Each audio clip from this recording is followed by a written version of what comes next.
கர்த்தர் செய்த நன்மைகளை ஓடினாலும் நடந்தாலும் வெள்ளன் குறைவதில்லை. கர்த்தர் செய்த ஒரு நாளும் மறவாதே, கர்த்தாதே. தேவாதி தேவன் கர்த்தியானத்துல அப்பா எங்களுடைய கூடவே நீங்க வந்தீங்களே. நாங்க படுத்து உறங்கும் பொழுதும், நாங்க எந்திரிச்சு நடக்கும் பொழுதும், நாங்க நிற்கும் பொழுதும் உம்முடைய கிருபை எங்களை தாங்கினதே. அதற்காக எமக்கு நாங்கள் நன்றி செலுத்துகிறோம். கர்த்தர் எப்பொழுது எங்க மேல நீங்க நினைவா இருக்கிறீர் என்பதை எங்களுக்கு ஒவ்வொரு நாளும் சொல்லி கொடுக்கிறதற்காக நன்றி செலுத்துகிறோம். எங்களுக்கு புரிய வைக்கிறதற்காக நன்றி செலுத்துகிறோம். கர்த்தர் எங்க கூடவே இருக்கிறீர். கர்த்தருக்கு நாங்கள் புது பாட்டை பாட, அனுதினமும் நாங்கள் துதிக்க, ஆராதிக்க, கர்த்தருடைய நாமத்தை நாங்கள் உயர்த்த, கர்த்தருடைய நாமத்தினாலே நாங்கள் கொடியேற்ற உதவி செய்வீராக. கர்த்தருக்கு புது பாட்டை நாங்கள் பாட உதவி செய்வீராக தகப்பனே. Thank you Lord. ஏற்படுத்தி கொடுத்த நல்ல சாட்சிகளுக்காய் நன்றி செலுத்துகிறோம். தொடர்ந்து எங்களுடைய வாழ்க்கையில் அனுதினமும் கர்த்தர் அற்புதமாய் அதிசயமாய் வழிநடத்துவீராக. என்னுடைய கண்களுக்கு அது ஆச்சரியமாய் இருக்கிறதற்காய் ஸ்தோத்திரிக்கிறோம், நன்றி செலுத்துகிறோம். தொடர்ந்து உடைய வார்த்தை எங்களோடு கூட பேசட்டும். நீர் ஆளுகை செய்யுங்க. அடியேனை மறைத்து நீர் வெளிப்படுங்க ஆண்டவரே. உடைய வார்த்தையின் வல்லமை இங்க வந்திருக்கிற எங்க ஒவ்வொருவரையும் உயிர்ப்பிக்கட்டும் ஆண்டவரே. உலர்ந்து போன காரியங்களை உயிர்ப்பிக்க செய்யட்டப்பா. உடைய சத்தியம் ஜீவ வார்த்தைகளை நாங்கள் கேட்கும் பொழுதே எங்களுக்குள்ள அது ஒரு பெரிய எழுப்புதலை, ஒரு பெரிய எழுச்சியை, உணர்ச்சியை, கர்த்தாவே தேவனுக்காக எதையாவது செய்யணுங்கிற அந்த ஒரு தாகத்தை, வாஞ்சையை எங்களுக்குள்ள ஏற்படுத்திட்டப்பா. தொடர்ந்து ஆளுகை செய்யுங்க. இயேசு கிறிஸ்துவின் நாமத்திலே ஜெபிக்கிறோம் நல்ல பிதாவே, ஆமென். ஹல்லேலூயா, ஹல்லேலூயா, ஹல்லேலூயா. கரங்களை தட்டி தேவனுடைய நாமத்தை மகிமைப்படுத்துவோமா? ஆமென், ஹல்லேலூயா. எடுத்து வாசிப்போம். தீத்து எழுதின நிருபம் 2ஆம் அதிகாரம் வசனங்கள் 11 முதல் 15 வரை. ஏனெனில் எல்லா மனுஷருக்கும், எல்லாரும் நல்லா கவனிங்க, ஒவ்வொரு வார்த்தையும் ரொம்ப முக்கியம், கவனிங்க. எல்லா மனுஷருக்கும் ரட்சிப்பை அளிக்கத்தக்க தேவ கிருபையானது பிரசன்னமாகி நாம் அவபக்தியையும் லௌகீக இச்சைகளையும் வெறுத்து தெளிந்த புத்தியும் நீதியும் தேவ பக்தி உள்ளவர்களாய் இவ்வுலகத்திலே ஜீவனம் பண்ணி நாம் நம்பி இருக்கிற ஆனந்த பாக்கியத்துக்கும் மகாதேவனும் நமது இரட்சகருமாகிய இயேசு கிறிஸ்துவினுடைய மகிமையின் பிரசன்னமாகுதலுக்கும் எதிர்பார்த்து கொண்டிருக்கும்படி நமக்கு போதிக்கிறது. அவர் நம்மை சகல அக்கிரமங்களில் நின்று மீட்டுக்கொண்டு தமக்குரிய சொந்த ஜனங்களாகவும் நற்கிரியைகளை செய்ய பக்தி வைராக்கியம் உள்ளவர்களாகவும் நம்மை சுத்திகரிக்கும்படி நமக்காக தம்மைத்தாமே ஒப்பு கொடுத்தார். இவைகளை நீ பேசி போதித்து சகல அதிகாரத்தோடும் கடிந்து கொள். ஒருவனும் உன்னை அசட்டை பண்ண இடம் கொடாதிருப்பாயாக. ஆமென், ஹல்லேலூயா. கரங்களை தட்டுவோமா ஒரு விசை? ஹல்லேலூயா. இன்னைக்கு தேவனாகிய கர்த்தர் நம்மோடு கூட ஒரு மிகப்பெரிய ஆழமான ஒரு காரியத்தை நமக்கு கற்றுக் கொடுக்க போகிறார். ஹல்லேலூயா. 11ஆம் வசனத்திலிருந்து 15ஆம் வசனம் வரைக்கும் பாத்தீங்கன்னா, இது எத்தனாவது மாசம்? 11வது மாசம் 11வது மாசம் அடுத்த வருஷம் 2025வது வருடம் வரப்போகுது. இன்னும் கொஞ்ச நாள் தான் நமக்கு இருக்கு. ஆண்டவர் சொல்லுகிறதை காதுள்ளவன் கேட்க கடவன். சபைகளுக்கு கர்த்தர் சொல்லுகிறதை காதுள்ளவர்கள் கேட்க கடவர்கள். முதலாவது இன்னைக்கு தேவ செய்தியை கொடுக்க போவது நான் அல்ல. 11ஆம் வசனத்தினுடைய அடிப்படையிலே நமக்கு ரட்சிப்பை, எல்லா மனுஷருக்கும் ரட்சிப்பை அளிக்கத்தக்க தேவ கிருபையானது பிரசன்னமாகி 13ஆம் வசனத்திலே கடைசி பகுதி நமக்கு போதிக்கிறது. இன்னைக்கு தேவ செய்தியை கொடுக்க போவது தேவனுடைய கிருபை. தேவனுடைய கிருபை நமக்கு போதிக்கிறது. இன்னைக்கு என்னவென்றால் 12ஆம் வசனம், நாம் அவபக்தியையும் லௌகீக இச்சைகளையும் வெறுத்து தெளிந்த புத்தியும் நீதியும் தேவ பக்தியும் உள்ளவர்களாய் இவ்வுலகத்திலே நாம் ஜீவனம் பண்ண வேண்டும். ஆமென், ஹல்லேலூயா. இன்னைக்கு செய்தி என்னன்னா சொல்லுங்க, வெறுத்து வாழ்ந்து எதிர்நோக்கு. எல்லாரும் சொல்லாம, வெறுத்து வாழ்ந்து எதிர்நோக்கு. எதெல்லாம் நான் வெறுக்கணும்? லௌகீக இச்சைகளை நான் தான் வெறுக்க வேண்டும். கர்த்தர் வெறுக்கிறதுக்கு உதவி செய்ய மாட்டார். அவர் சொல்றார், தேவ கிருபை நமக்கு போதிக்குது. என்னன்னு போதிக்குது? நீ வெறுத்து ஒதுக்கி விடு. லௌகீக இச்சைகளை வெறுக்க வேண்டியது உன்னுடைய கையில் இருக்கிறது, அது என்னுடைய கையிலே இல்லை. ஏதேன் தோட்டத்துல நன்மை தீமை அறியத்தக்க கனியையும் ஜீவ விருட்சத்தின் கனியும் நான் வச்சேன். ஆனாலும் உன்கிட்ட நான் அதை கொடுத்துட்டேன். சாப்பிடக்கூடாது நான் சொன்னேன், இருந்தாலும் உன்னுடைய ஃப்ரீ வில்ல நான் விட்டுட்டேன்னு சொன்ன மாதிரி இன்னைக்கு ஆண்டவர் நம்ம ஒவ்வொருவருக்கும் சொல்றார், நம்ம தான் லௌகீக இச்சைகளை வெறுக்கணும். அதை தொடாதன தொடக்கூடாது, சாப்பிடாதன சாப்பிடக்கூடாது. ஹல்லேலூயா. ஆண்டவர் முதல்ல நமக்கு சொல்ற காரியம் லௌகீக இச்சைகளை நாம் வெறுத்து, ரெண்டாவது வாழ்ந்து தேவ பக்திக்கு ஏற்ற வகையில நம்ம வாழணும். பக்கத்துல பார்த்து சொல்லுங்க, நாம் தேவ பக்திக்கு ஏற்ற வகையில வாழணும். மூணாவது ஆண்டவர் சொல்றாரு, கர்த்தர் ஆகிய இயேசு கிறிஸ்து வருவதற்கு நாம் எதிர்நோக்கி கொண்டிருக்க வேண்டும். ஹல்லேலூயா. என்னமா பண்றது? இன்னைக்கு செத்தாலும் பரவாயில்ல, நாளைக்கு செத்தாலும் பரவாயில்ல, ஏதோ வந்தோம் பிறந்தோம் வாழ்ந்தோம், அப்படி இல்லை. நாம் எதிர்நோக்க வேண்டும். கர்த்தராகி இயேசு கிறிஸ்து எப்போ வேணாலும் வரலாம், எப்போ வருவாருன்னு தெரியாது. திருடன் வருகிற விதமாய் அவருடைய வருகை இருக்கும். 2000 செலிப்ரேஷன்ல இருக்கும்போது அவர் வரலாம், தெரியாது. 2025 பிறக்கும் பொழுது அவரும் வரலாம், தெரியாது. 2025 முடியறக்குள்ள அவர் வரலாம், தெரியாது. அவர் எப்ப வேணாலும் வரலாம். அதற்கு நாம் எதிர்நோக்கி கொண்டிருக்கிறவர்களாய் இருக்கணும். புத்தி உள்ள கன்னிகைகளாய் நாம் எதிர்நோக்க வேண்டும். அதனால இன்னைக்கு பரிசுத்த ஆவியானவர் தேவ கிருபையானது நமக்கு போதிக்கிற சத்திய வார்த்தை என்ன? முதலாவது, நாம் இந்த லௌகீக இச்சைகளை நம்ம வெறுக்கணும். ரெண்டாவது, தேவ பக்திக்கு ஏற்ற வகையில நம்ம வாழணும்.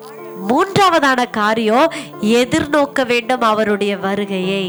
ஆமென், ஹல்லேலூயா, ஹல்லேலூயா. இன்னைக்கு அந்த ஒரு காரியத்தை நம்ம இன்னைக்கு பார்க்கலாம். 12ஆம் வசனம், எல்லாவற்றையும் அவபக்தியையும் லௌகிக இச்சைகளையும் நாம் வெறுத்து தெளிந்த புத்தியும் நீதியும் தேவ பக்தியும் உள்ளவர்களாய் இவ்வுலகத்திலே ஜீவனம் பண்ணி. இந்த குவாலிஃபிகேஷன் எல்லாம் நம்ம கிட்ட இருக்கணும். முதல்ல தெளிந்த புத்தி, ரெண்டாவது என்ன சொல்றாரு? நீதி, மூன்றாவது தேவ பக்தி. இன்னைக்கு ஆண்டவர் மூன்று காரியத்தை சொல்றாரு. முதல்ல வெறுத்து வாழ்ந்து எதிர்நோக்கு. இப்ப அந்த வாழ்றதுக்கு 3 காரியத்தை சொல்றாரு. முதல்ல நம்ம தெளிந்த புத்தி உள்ளவர்களா இருக்க வேண்டும். ரெண்டாவது அவர் சொல்றாரு நீதி உள்ளவர்களாய் இருக்க வேண்டும். மூன்றாவது தேவ பக்தி உள்ளவர்களாய் நம்ம இருக்க வேண்டும். இந்த 3மே நீங்க பாத்தீங்கன்னா, தெளிந்த புத்தி யாருக்குன்னா எனக்கு. சொல்லுங்க, எனக்கு தெளிந்த புத்தி வேணும். நீதி, மத்தவங்க முன்னாடி நான் நீதியா நடக்கணும். மூணாவது தேவ பக்தி, அது கர்த்தருக்கு நேராக நான் தேவ பக்தி உள்ளவளாய் நான் இருக்க வேண்டும். ஆமென், ஹல்லேலூயா. தெளிந்த புத்தி யாருக்கு? நமக்கு. நீதி யாருக்கு? மற்றவங்க முன்னாடி நம்ம நீதியா நடக்கணும். தேவ பக்தி யாருக்கு? தேவனுக்கு முன்பதாக. ஆனா இன்னைக்கு எல்லாமே உல்டாவா நடந்துட்டு இருக்குது. தெளிந்த புத்தி உள்ளவர்களா இருங்கன்னு மற்றவங்களுக்கு பிரசங்கம் பண்ணிடுறோம். ஆனா நமக்கு புத்தி இல்லாம போயிருது. முதல்ல நமக்கே என்ன வேணும்? தெளிந்த புத்தி உள்ளவர்களாய் நம்ம இருக்க வேண்டும். ரெண்டாவது, அவன் பாரு எப்படி இருக்கான், இவன் பாரு எப்படி இருக்கான், நான் நீதிமான், நான் நீதிமான், நான் நீதிமான்னு சொல்றோம். ஆனா நம்முடைய வாழ்க்கையில, நம்முடைய பேச்சுல, நம்முடைய நடக்கையில நீதி இல்லை. மற்றவர்களுக்கு முன்பதாக நம்முடைய நீதி சூரியனை போல பிரகாசிக்க வேண்டும். ஆமென். தேவ பக்தி உள்ளவன் நம்ம சொல்றோம். யாக்கோபு 1:4 நீங்க வாசிச்சு பார்த்தீங்கன்னா, தன் நாவை அடக்காமல், எப்படி தன்னுடைய நாவை அடக்காமல் நான் தெய்வ பக்தியோட தான் நான் வாழ்றேன் அப்படின்னு நம்ம சொன்னா அந்த தெய்வ பக்தி எல்லாம் வீணா இருக்குன்னு சொல்லி நம்ம யாக்கோபு எழுதுற நிருபத்துல நம்மளால வாசிக்க முடியும். ஸோ இன்னைக்கு நம்ம யோசிச்சு பார்க்கணும், நான் தெளிந்த புத்தி உள்ளவளா இருக்கிறேனா, நான் தேவனுக்கு முன்பதாக தேவ பக்தி உள்ளவளா இருக்கிறேனா, மற்றவர்களுக்கு முன்பதாக என்னுடைய நீதி எப்படிப்பட்டதா இருக்கிறது. ஆமென். ஹல்லேலூயா. தெளிந்த புத்தி என்ன கேட்க வேண்டாம், நீங்களே சொல்லிடுவீங்க. தெளிந்த புத்தியை குறித்து உங்களுக்கு என்னென்ன வசனம் தெரியும் சொல்லிருங்க பார்க்கலாம். ரொம்ப நாளா பைபிள் படிக்கிறோம். புத்தினாவே நம்ம மைண்டுக்கு வந்துடணும். புத்தி, தெளிந்த புத்தினா உங்களுக்கு ஞாபகம் வருகிற காரியங்களை சொல்லிருங்க பார்க்கலாம். மனைவி புத்தியுள்ள ஸ்திரீ, புத்தி உள்ள ஸ்திரீ தன் வீட்டை கட்டுகிறாள். அடுத்தது, புத்தி உள்ள மனைவி கர்த்தர் அருளும் ஈவு. புத்தி உள்ள ஸ்திரீ வீட்டை கட்டுறாளா, ஆனா புத்தி உள்ள மனைவிய கர்த்தர் அருளுகிற ஈவுன்னு சொல்றாரு. புத்தி. அடுத்து வேற ஏதாவது வசனங்கள் ஏதாவது ஞாபகம் வருதான்னு பாக்குறேன் நான். கற்பாறையின் மேல தன்னுடைய வீட்டை கட்டினவன் புத்தி உள்ள மனுஷன். ஆமென். ஹல்லேலூயா. பெரும் வெள்ளை, பெரும் வெள்ளம் எவ்வளவுதான் வந்தாலும் அவன் பயப்படவே மாட்டான். ஏன்னா அவனுடைய வீடு அஸ்திபாரம் கற்பாறையின் மேல போடப்பட்டிருக்கிறது. Very good. அடுத்தது புத்தி, தெளிந்த புத்தி. 10 கன்னிகைகள், அதுல புத்தி உள்ள கன்னிகைகள் 5 பேர் தான். அவங்க என்ன பண்ணாங்க? எண்ணெயும் தீவெட்டியும் எடுத்துட்டு போனாங்க. நான் கரெக்டா தானே சொல்றேன்? புத்தி உள்ள கன்னிகைகள் தானே அவங்க. அப்படிதான் நம்ம படிக்கிறோம் பைபிள்ல. என்னமா கரெக்டா நான் சொல்றது? 10 கன்னிகைகள், அதுல 5 பேர் தான் புத்தி உள்ள கன்னிகைகளா எண்ணெயும் தீவெட்டியும் எடுத்துட்டு போனாங்களாம். புத்தி தேவனுடைய வாயிலிருந்து வருகிறது. புத்தி எங்க இருந்து வருகிறது? ஒருவேளை யாராவது எனக்கு புத்தியே இல்லை, சொல் பேச்சே நான் கேட்கறது இல்லை, இந்த சின்ன பசங்க, வாலிப பசங்க அப்பா அம்மா சொல்ற பேச்சை கேட்கறது இல்லை, டீச்சர் சொல்ற பேச்சை கேட்கறது இல்லையா? வசனம் சொல்லுது, கர்த்தரிடத்திலே திரளான புத்தி இருக்கிறது, அவரிடத்திலே அறிவு இருக்கிறது. கர்த்தருக்கு பயப்படுகிற பயம் ஞானத்தையும் அறிவையும் புத்தியையும் கொடுக்கிறது. இன்னைக்கு முதல்ல புத்தியை நீங்க பிடிச்சுக்கோங்க. தெளிந்த புத்தி உள்ளவர்களாய் நாம இருக்க வேண்டும். அப்பதான் நம்ம விழித்திருந்து ஜெபிக்க முடியும். நம்ம கிட்ட தெளிந்த புத்தி இல்லை அப்படின்னா நம்மளால இந்த உலகத்தை ஜெயிக்கிறது ரொம்ப கடினமா இருக்கும். அதனால புத்தி எனக்கு எப்படி வரும்? கர்த்தரிடத்திலிருந்து வருகிறது. அந்த கர்த்தரிடத்துல தான் ஞானம், அறிவு, புத்தி என்கிற பொக்கிஷங்கள் எல்லாம் அடங்கி இருக்கிறது. அதனால ஃபர்ஸ்ட் தெளிந்த புத்தி உள்ளவர்களா இருப்போம். ரெண்டாவது என்ன காரியம் பார்த்தோம்? நீதி. பக்கத்துல பார்த்து சொல்லுங்க, நீதி. நீதி. நீதியின் சூரியனாகிய இயேசு கிறிஸ்து உங்களுக்குள்ளேயும் எனக்குள்ளேயும் இருக்கிறதுனால நம்ம நீதி உள்ளவர்களாய் நம்ம வாழ முடியும். நம்ம வேலை செய்கிற இடத்துல, படிக்கிற இடத்துல உண்மையாய் நம்ம நடக்க முடியும். நீதிமான்களாய் நம்ம நடக்க முடியும். நீதிமான்கள் தான் கர்த்தருடைய பிள்ளைகளாய் இருக்கிறார்கள். ஒருவன் நீதி செய்வானானால் அவன் கர்த்தருடைய பிள்ளையா இருக்கிறார். மற்ற கிறிஸ்தவர்களாகிய நம்ம மற்ற ஜனங்கள் முன்பதாக நீதி உள்ளவர்களா இருக்கணும். வட்டி வாங்க கூடாது, கூடாது, மாய்மாலம் பண்ணக்கூடாது. நம்முடைய நீதியானது பிரகாசிக்கிற சூரியனை போல நடு பகல் வரைக்கும் அதிகமாய் பிரகாசிக்கிற நீதியின் சூரியனை போல நம்முடைய நீதியானது காணப்பட வேண்டும். ஆமென். ஹல்லேலூயா. நீதிமான் எத்தனை தடவை விழுந்தாலும் எழுந்திருப்பான்? 7 தரம் விழுந்தாலும் எழுந்திருப்பான். நீங்களும் நானும் நீதிமானாய் இருந்தால் எவ்வளவு பிரச்சனை, எவ்வளவு பாடுகள், எத்தனை கஷ்டங்கள் வந்தாலும் எழும்ப செய்யும். கர்த்தரே நமக்கு ரட்சிப்பா இருக்கிறதுனால அவர் சகலத்தையும் நமக்கு நல்வழியிலே அவர் நம்மை நடத்த வல்லமையுள்ளவராய் போதுமானவராய் இருக்கிறார். தெளிந்த புத்தி, ரெண்டாவது நீதி, மூணாவது தேவ பக்தி. தெளிந்த புத்தி எனக்கு வேணும், நீதி நமக்கான நேரம். இப்படிலாம் சொன்னாதான் பைபிள் எங்காவது இந்த மாதிரி வார்த்தைகள் வரும்போது நம்ம எடுத்து படிக்க ஆரம்பிப்போம். அதுக்காக தான் நான் கேட்கிறேன். தேவ பக்தி ஆடாடாடாடா, அம்மா கரெக்டா அவங்களுக்கு தகுந்த மாதிரி, அம்மா உங்களுக்கு தான் அந்த வசனம். தேவ பக்தியாய் நடக்கிற யாரும் என்ன பண்ணுவாங்களா, துன்பப்படுவார்களாம். ஆனாலும் ஒரு நல்ல விஷயம் இருக்கு, நம்ம எவ்வளவுதான் தேவ பக்தியில நடந்து துன்பப்பட்டாலும் அவர்தான் நம்மை ரட்சிக்க வல்லமையுள்ளவர், சோதனையில் இருந்து தப்புவிக்க வல்லமையுள்ளவராய் இருக்கிறார். தேவ பக்தி, இன்னொரு வசனம் சொல்லுது, தேவ பக்தி உள்ளவர்களை சோதனையிலிருந்து ரட்சிக்க அவர் வல்லமை உள்ளவராய் இருக்கிறார். சோ எவ்வளவு துன்பம் தான் வந்தாலும் என்ன இந்திராணி அம்மா, கண்டிப்பா நமக்கு துன்பம் வரும், வந்தாலும் நம்ம தேவ பக்தியா நம்ம இருக்கும்போது கர்த்தர் நம்ம எல்லா துன்பத்திலிருந்து சோதனையிலிருந்து நம்ம அவர் ரட்சிப்பார். ஆமென். போதும் என்கிற மனதோடு கூடிய தேவ பக்தியே மிகுந்த ஆதாயம். எனக்கு அது வேணும், இது வேணும், எனக்கு ரோல்ஸ் ராய் கார் வேணும், எனக்கு பணம் வேணும், எனக்கு வீடு வேணும், எனக்கு இது வேணும், அது வேணும் இல்ல, போதும் என்கிற மனதோடு கூடிய தேவ பக்தி. கர்த்தருக்கு முன்பதாக ரோல்ஸ் கார் ஒண்ணும் வேலை நிக்க முடியாது, கர்த்தருக்கு முன்பதாக நம்முடைய தேவைகள் நிக்க முடியாது.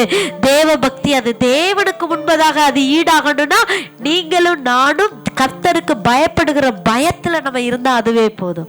ஹல்லேலூயா, ஹல்லேலூயா. தீத்துவின் புஸ்தகம் 1ஆம் அதிகாரம் 3ஆம் வசனத்தை நம்ம வாசிக்கலாமா? தீத்து 1:3. பொய்யுரையாத தேவன், பொய்யுரையாத தேவன் ஆதிகாலம் முதல் நித்திய ஜீவனை குறித்து வாக்குத்தத்தம் பண்ணி அதை குறித்த நம்பிக்கையை பற்றி தேவ பக்திக்கு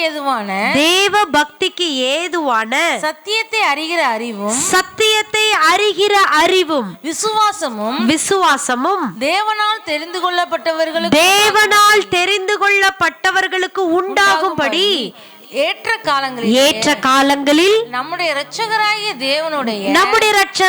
தேவனுடைய கட்டளையின்படி எனக்கு ஒப்புவிக்கப்பட்ட பிரசங்கத்தினாலே தமது வார்த்தையை வெளிப்படுத்தினார். இந்த தேவ பக்தியை குறித்து எல்லாருக்கும் அருளப்படல. வசனம் சொல்லுது, ஆதி காலம் முதல் பொய்யுரையாத தேவன்.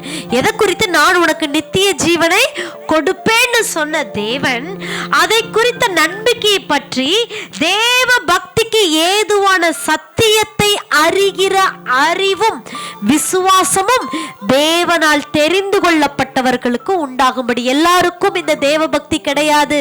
இன்னைக்கு கிறிஸ்தவர்கள், இன்னைக்கு நான் சபைக்கு போறேன், இன்னைக்கு நான் இதை செய்யறேன் அதை செய்யறேன்னு சொல்ற எல்லாருக்குமே தேவ பக்தி இருக்கானா? இல்ல.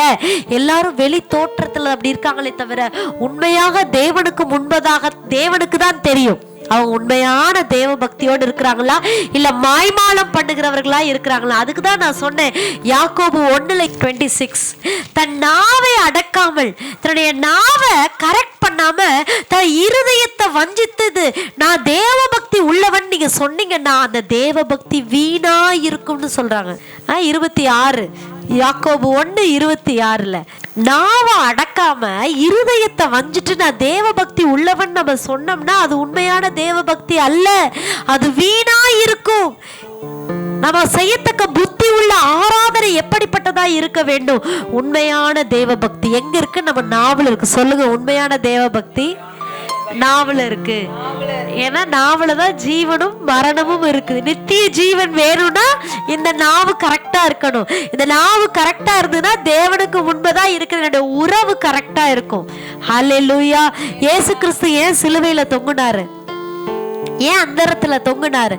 தேவனுக்கும் இந்த பூமிக்கு இடையில அவர் ஏன் தொங்குனாரு? ஹல்லேலூயா. மனுஷங்களோடு இருக்கிற அந்த உறவுல நம்ம எப்படி இருக்கணும்? சரியா இருக்கணும்.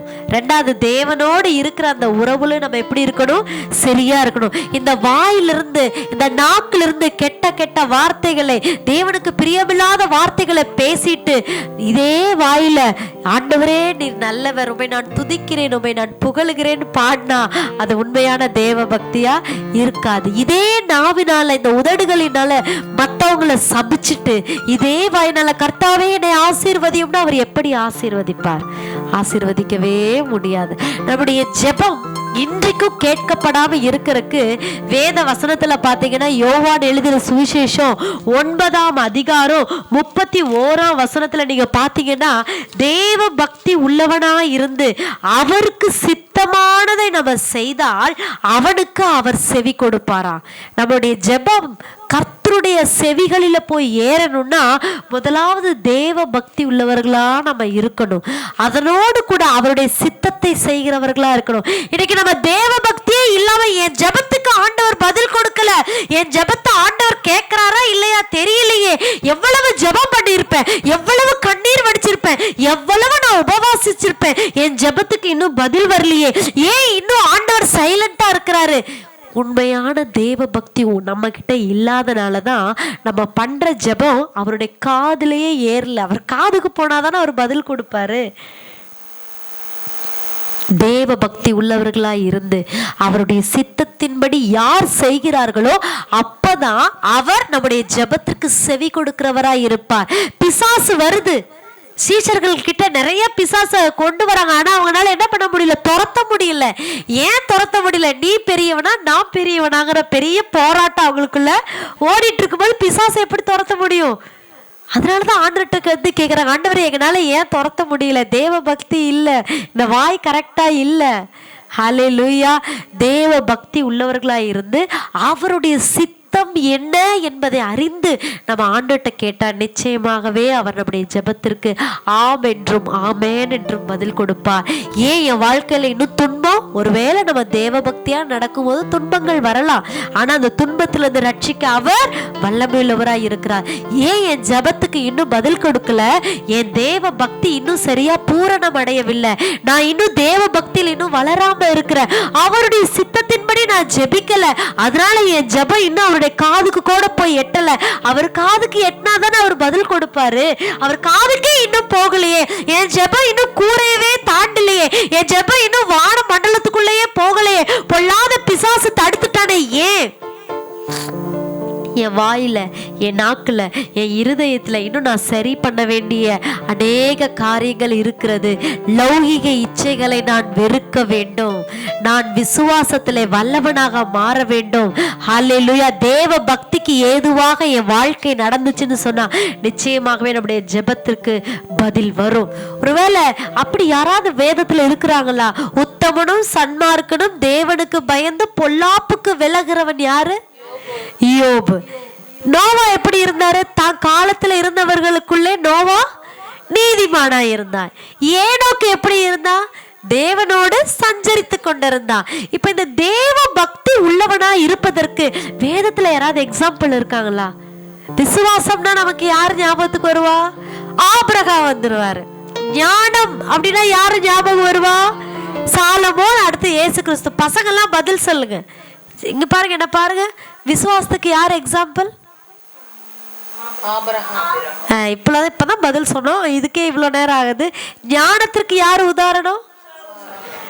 உத்தமனும் சன்மார்க்கனும் தேவனுக்கு பயந்து பொல்லாப்புக்கு விலகுகிறவன் யார்? சொல்லுங்க. உத்தமனும், பசங்க எல்லாம் சொல்லட்டும், உத்தமனும் சன்மார்க்கனும் ஜாய் தேவனுக்கு பயந்து பொல்லாப்புக்கு விலகுகிறவன். உன்னையே செக் பண்ணிப்பாரு, உங்ககிட்ட உத்தமம் இருக்குதா? உத்தமம்னா உண்மை. உத்தமனும் சன்மார்கன், மற்ற ஜனங்களுக்கு முன்னாடி என் நடக்க எப்படி இருக்குது? சன்மார்கன். தேவனுக்கு நீ பயப்படுறியா? யோசிச்சு பாரு. கர்த்தருக்கு பயப்படுறவனா இருந்தா நீ தப்பு பண்ண மாட்டீங்களே. இப்ப நான் கேட்ட கேள்வி என்னன்னா, தேவ பக்திக்கு பைபிள்ல 2 உதாரணம். நான் உங்களுக்கு வேணா க்ளூ கொடுக்குறேன்.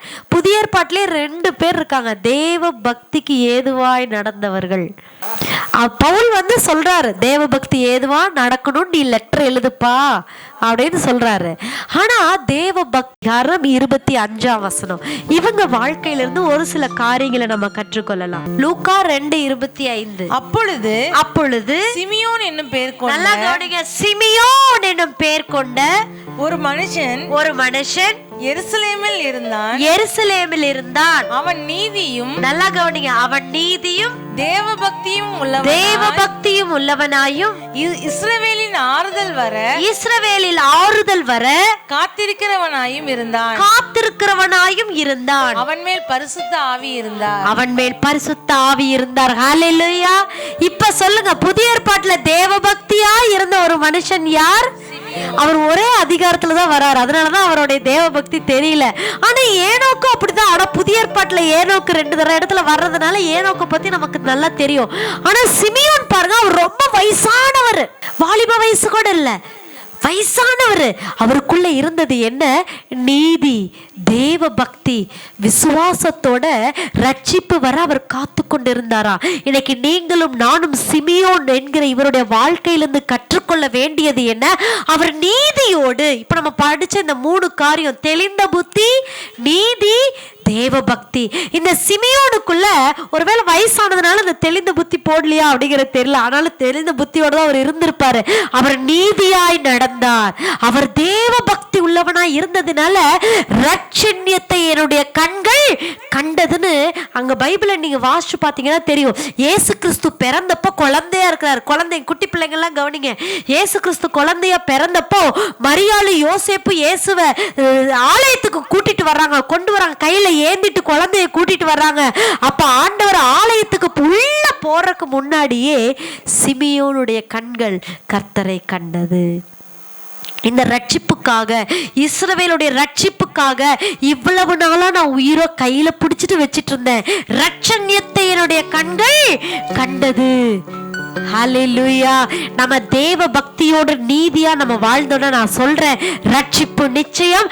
ரட்சண்யமாகிய இயேசுவை நம்ம காண முடியும். அவர் மேல பரிசுத்த ஆவியானவர் இருந்தாராம் சிமியோன் மேல.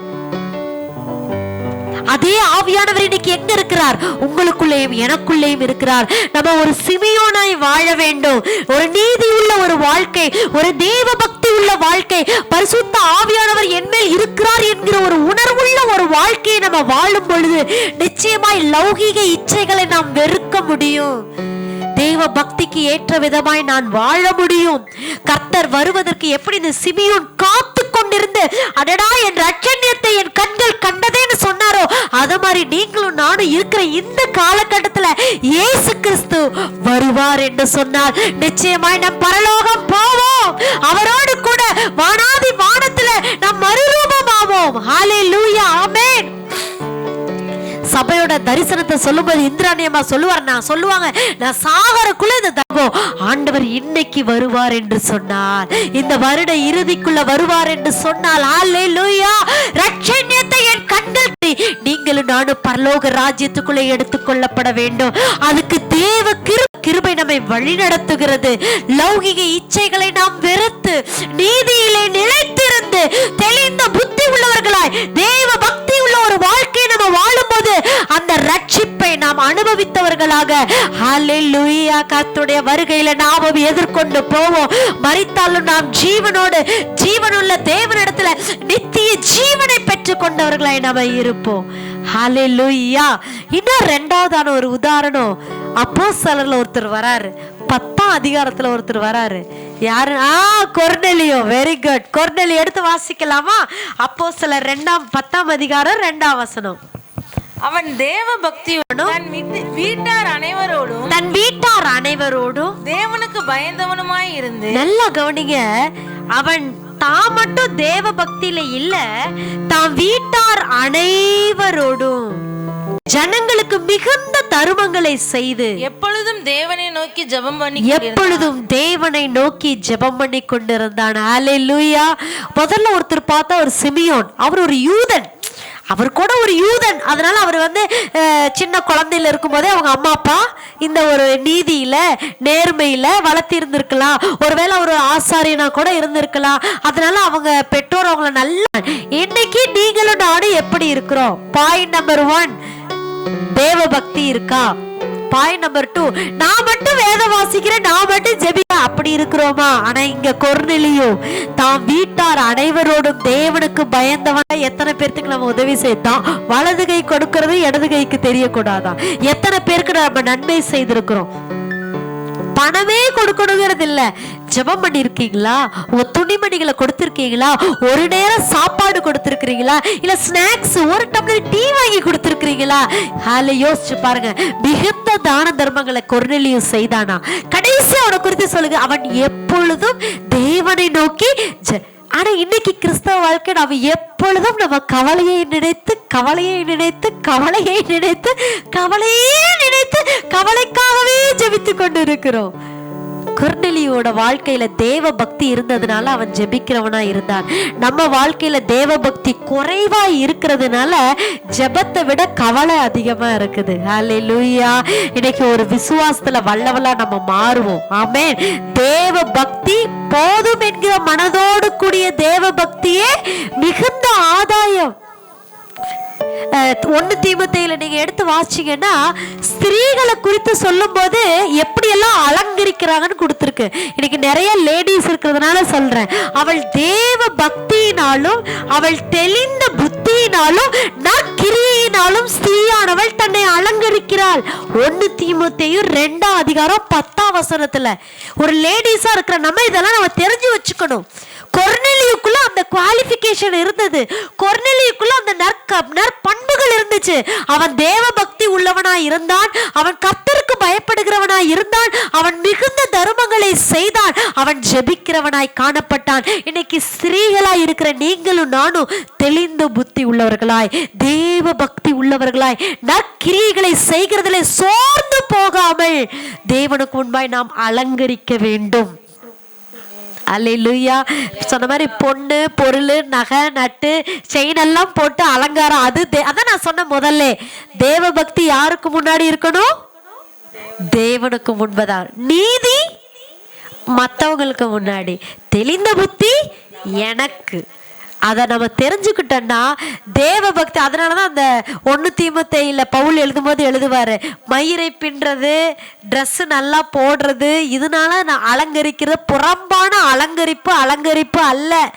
அது தேவ பக்தி அல்ல.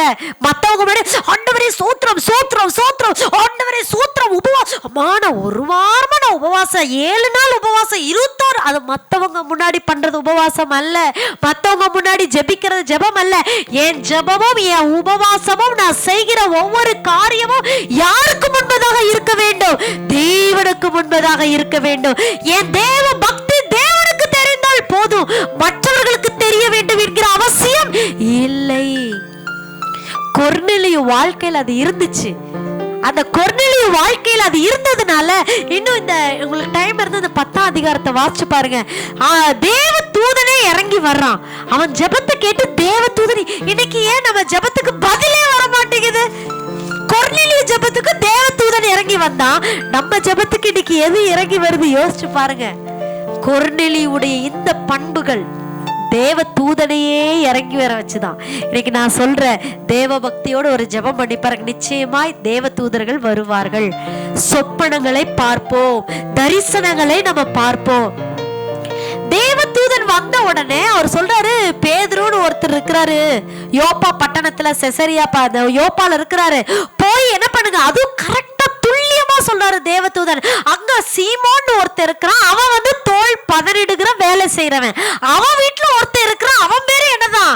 சீமோன் பேதுரு என்கிற சீமோன். அவனை போய் கூட்டிட்டு வான்னு தேவதூதன் திட்டமும் தெளிவுமாக கூறாரு. இன்னைக்கு தேவ பக்தி உள்ளவர்களே நம்ம இருந்தா திட்டமும் தெளிவுமான தரிசனங்கள், திட்டமும் தெளிவுமான வார்த்தைகள் தேவனிடத்திலிருந்து நமக்கு கிடைக்கும். ஆமென்.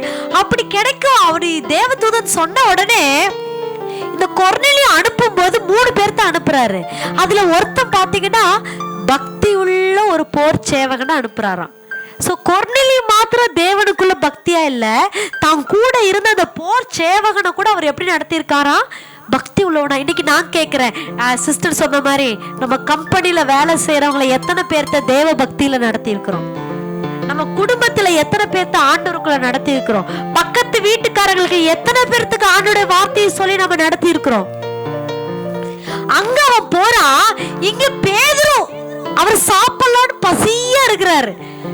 ஏய் சாப்பாடு செய்யுங்கப்பா அப்படின்னு சொல்லிட்டு மேல் வீட்டுல ஏறாரு. இவர் வயிறு பசியோட மேல ஏறி ஜெபம் பண்ணலான்னு உட்காரும் போது ஆண்டவர் தரிசனத்தை கொடுக்கிறார். துப்பட்டி 4 பக்கம் இருந்து துப்பட்டி வருது, உள்ள நிறைய காரியங்கள் எல்லாம் இருக்கு. அவர் சொல்றாரு, வெளியில வாசல்ல வந்து நிக்கிறாங்க, போ உனக்கு சொல்லப்படும்னு சொல்றாரு.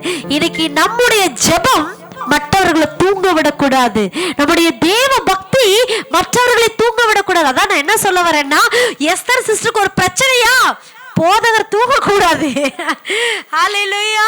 ஜெனிஃபர் சிஸ்டருக்கு பிரச்சனையா, போதகர் தூங்கக்கூடாது. அல்லேலூயா. அவருக்குள்ள ஏதோ ஒரு பண்ணணும், ஏதோ சம்திங் எனக்கு டிஸ்டர்பா இருக்குது, கர்த்தர் பேசணும். எத்தனை பேர் ஆமென் சொல்றீங்க? என் பிள்ளைக்கு ஏதாவது பிரச்சனை வருதா, எனக்கு தூக்கம் வரக்கூடாது, ஆண்டவர் சொல்லணும். என் பிள்ளைக்கு ஒரு தேவை இருக்குதா, கர்த்தர் என்கிட்ட பேசணும். அப்படி இல்லாம கர்த்தாவே ஸ்தோத்திரம் ஸ்தோத்திரம், என் மகனை பார்த்துங்க, என் மகளை பார்த்துங்க, ஆமேன் அப்படின்னு முடிக்கிறதுக்கு பேர் ஜெபம் இல்லை. தேவ பக்தியோடு எப்பொழுது நம்ம கர்த்தரை நோக்கி ஜெபம் பண்ணா, தேவ தூதன் நமக்கு வர்றதோடு மாத்திரம் இல்லாம அங்க ஒரு தேவ ஊழியனுடைய ஜெபமே தரப்படுதாங்க. அப்படியே உள்டாவா எல்லாம் மாறி போகுது. என்ன பேசணும், ஏது நல்லா யோசிச்சு பார்த்தீங்கன்னா, இந்த அப்போஸ்தலர் 10ஆம் அதிகாரத்துல தலைகீழ திருப்பி போட்டாங்க. என்ன தெரியுங்களா? அன்னைக்கு சிமியோன் மேல பரிசுத்த ஆவியானவர் இருந்தார். இந்த 10ஆம் அதிகாரத்துல புறஜாதியார் ஒவ்வொருவர் மேலும் பரிசுத்த ஆவியானவர் ஊற்றப்பட்டார். எப்ப ஊற்றப்பட்டார்? என்ன மாதிரி பேதுரு அங்க நின்று இந்த வார்த்தையை குறித்து பேசினான் தெரியுங்களா? அப்போஸ்தலர் 10ஆம் அதிகாரம் 43ஆம் வசனத்துல பேதுரு பேசின வார்த்தைகளை, அவரை விசுவாசிக்கிறவன் எவனோ அவன் அவருடைய நாமத்தினாலே பாவ மன்னிப்பை பெறுவான் அப்படிங்கிற வார்த்தை அவன் பேச பேச பேச பேச அடுத்த வசனம் சொல்லுது, இந்த வார்த்தைகளை பேதுரு பேசிக் கொண்டிருக்கையில் வசனத்தை கேட்டவர்கள் யாவர் மேலும் பரிசுத்த ஆவியானவர் இறங்கினார். பற்பல பாஷைகளை பேசி தேவனை புகழ்ந்தார்கள். கரங்களை தட்டுவோமா? ஹல்லேலூயா, ஹல்லேலூயா. அவர் ரெண்டே வார்த்தை தான் சொன்னாரு, இயேசுவை நீங்க விசுவாசிச்சு பாவ மன்னிப்பை நீங்கள் பெற்றுக்கொண்டால் அப்படின்னு பேதுரு இங்க நின்னு சொல்ல சொல்ல சொல்ல சொல்ல அந்த ஜனங்களுக்குள்ள பாவ மன்னிப்பு உண்டானது. ஹல்லேலூயா. அந்த இடத்துல நல்லா கவனிச்சு பாருங்க. கொர்நேலியும் அவன் வீட்டுக்காரங்க மாத்திரம் இல்ல, பக்கத்துல இருந்த எல்லாரையும் கூட்டி வச்சுக்கிட்டாரு. சொந்த பந்தங்கள், சகோதரர்கள் எல்லாரையும் உறவின் முறையார் ஒரு கூட்டமா கூட்டி உட்கார வச்சுட்டா. நல்லா கவனிச்சு பாருங்க. அந்த வசனத்தை கேட்ட யாவர் மேலும் பரிசுத்த ஆவியானவர் இறங்கினார்னா, அந்த வீட்டுக்குள்ள நம்மள மாதிரி கூடி வந்திருந்த ஜனங்கள் எல்லாருமே யார்தான்? கொர்நேலியுனால தேவனுடைய வார்த்தையை ஏற்றுக்கொண்டவர்கள், கொர்நேலியுனால ஏதோ ஒரு வாழ்க்கையில வார்த்தையில தொடப்பட்டவர்கள், அப்படி எல்லாரும் அந்த இடத்துல வந்து கூடி இருந்ததுனாலதான் எல்லார் மேலும் பரிசுத்த ஆவியானவர் ஊற்றப்பட்டார். நான் சொல்றேன், இந்த அந்த வசனத்தை கேட்கும் போது, எந்த வசனத்தை? இயேசுவை விசுவாசி, பாவ மன்னிப்பை பெற்றுக்கோ, பரிசுத்த ஆவியை பெற்றுக்கோன்னு அவன் சொல்ல சொல்ல சொல்ல எப்படி பரிசுத்த ஆவியானவர் அங்க இருந்தவங்க எல்லாம் நிரப்பினாரோ, அதே மாதிரி நான் சொல்றேன், நீங்க இந்த இடத்துல இருந்து புறப்பட்டு போக போறீங்க. ஒரு கூட்ட ஜனத்துக்கு சுவிசேஷத்தை சொல்ல போறீங்க.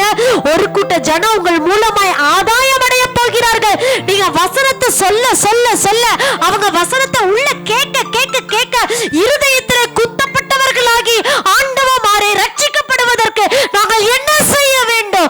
ஆண்டவன்மாரே நாங்கள் ரட்சிப்படைய என்ன வழி? நம்மளை பார்த்து கேட்க போகிறார்கள். ரட்சிப்பை நான் எப்படி பெற்றுக்கொள்வது?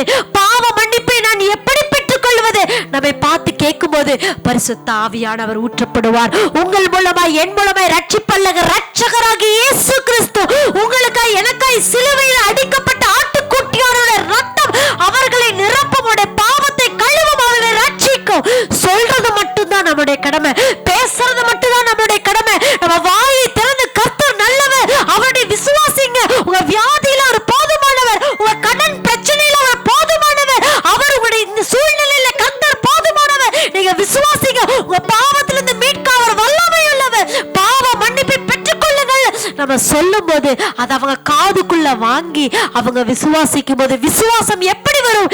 கேள்வியினாலே வரும். கேள்வி எப்படி வரும்? தேவனுடைய வார்த்தையை கேள்விப்படுகிறதுனாலே வரும். அந்த வசன வார்த்தை விதை உள்ள போக போக அது முளைத்து கிளம்ப ஆரம்பிக்கும், அது கனிகளை கொடுக்கும். ஹல்லேலூயா, ஹல்லேலூயா. கர்த்தர் சொல்லுகிறார், நிச்சயமாகவே முடிவு உண்டு, உடைய நம்பிக்கை வீண் போகாது. தேவ பக்தி உள்ளவர்களாய் நம்ம மாறும்போது நம்ம கூட ஒரு கூட்ட ஜனங்கள் கர்த்தருக்காக ஆதாயப்படுவார்கள். அவன் நற்கிரிகளை செய்தான், அது ஒரு கனி.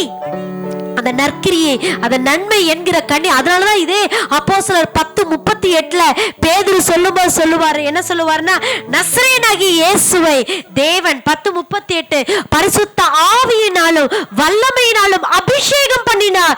தேவன் அவருடனே கூட இருந்தபடியால் அவர் நன்மை செய்கிறவராயும் பிசாசின் வல்லமையில அகப்பட்ட யாவரையும் குணமாக்குகிறவராயும் சுற்றி திரிந்தார். இந்த வசனத்தை இன்னைக்கு நீங்க கையில எடுத்துக்கோங்க.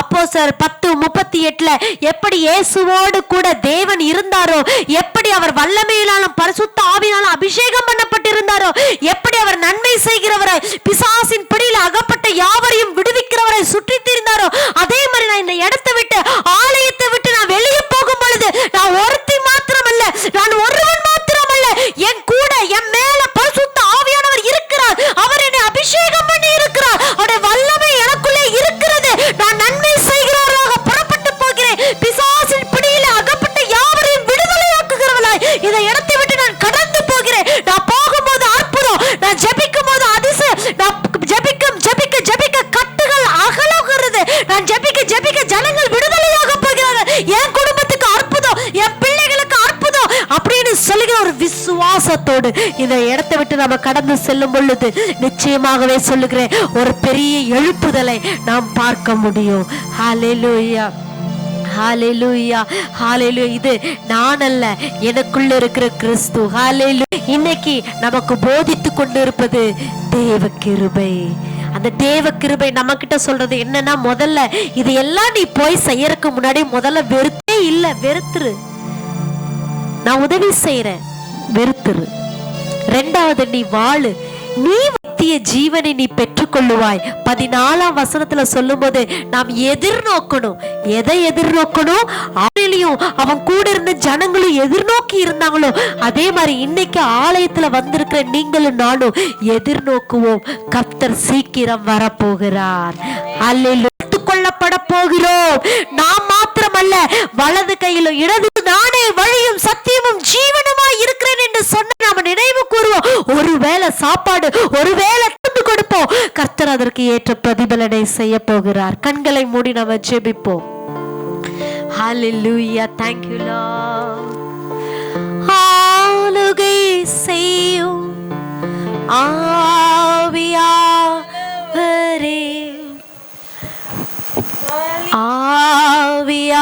ஆவியானவரே, என் ஆற்றலானவரே,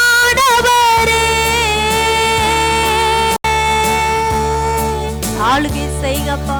எல்லா எண்ணங்களை, என்னுடைய எல்லா சுயமான காரியங்களை இத்தனை நாளா பிசாசு என் மூளைய, என்னுடைய புத்தியை அந்தகாரப்படுத்திட்டா.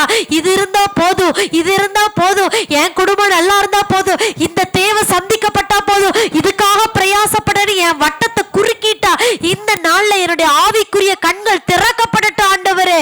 நான் வாழ்வது எனக்காக அல்ல, நான் வாழ்வது என் தேவனுடைய திட்டத்துக்காக.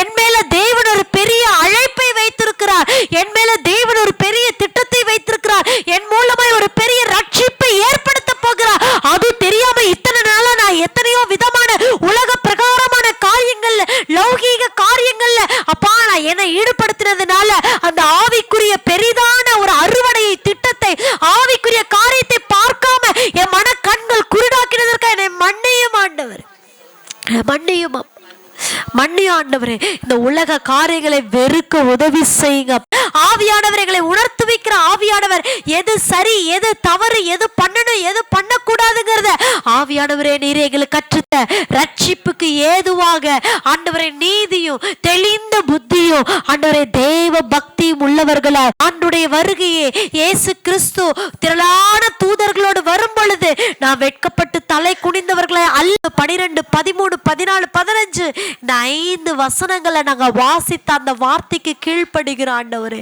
உண்மையே நாங்கள் வந்தாலும் அவை எல்லாவற்றிலையும் விடுவிக்க, தப்புவிக்க கர்த்தர் நீர் வல்லமையுள்ளவராய் இருக்கிறீர் ஆண்டவரே. தெளிந்த புத்தி உள்ளவர்களாய் ஜெபத்திலே எப்பொழுது நாங்கள் விழித்து இருக்க உதவி செய்வீராக ஆண்டவரே. தேவ பக்தி உள்ளவர்களாய் உம்முடைய சித்தத்தை அறிந்தவர்களாய் அப்பா நாங்கள் ஜெபிக்கும் பொழுது அந்த ஜெபங்களை நீர் கேட்கிறவர்களாய் இருக்கிறதற்காய் நன்றி செலுத்துகிறோம், நன்றி செலுத்துகிறோம், நன்றி செலுத்துகிறோம் அப்பா. எங்க கூட்டமாய் ஒரு கூட்ட ஜனம் ரட்சிக்கப்படட்டும் ஆண்டவரே.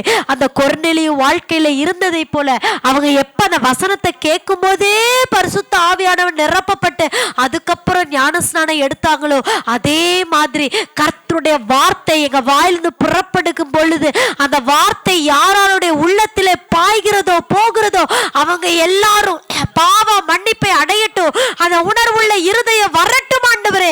அந்த வசனம் அவங்களுக்குள்ள ஒரு பெரிய மாற்றத்தை கிரியை ஏற்படுத்திட்டு ஆண்டவரே.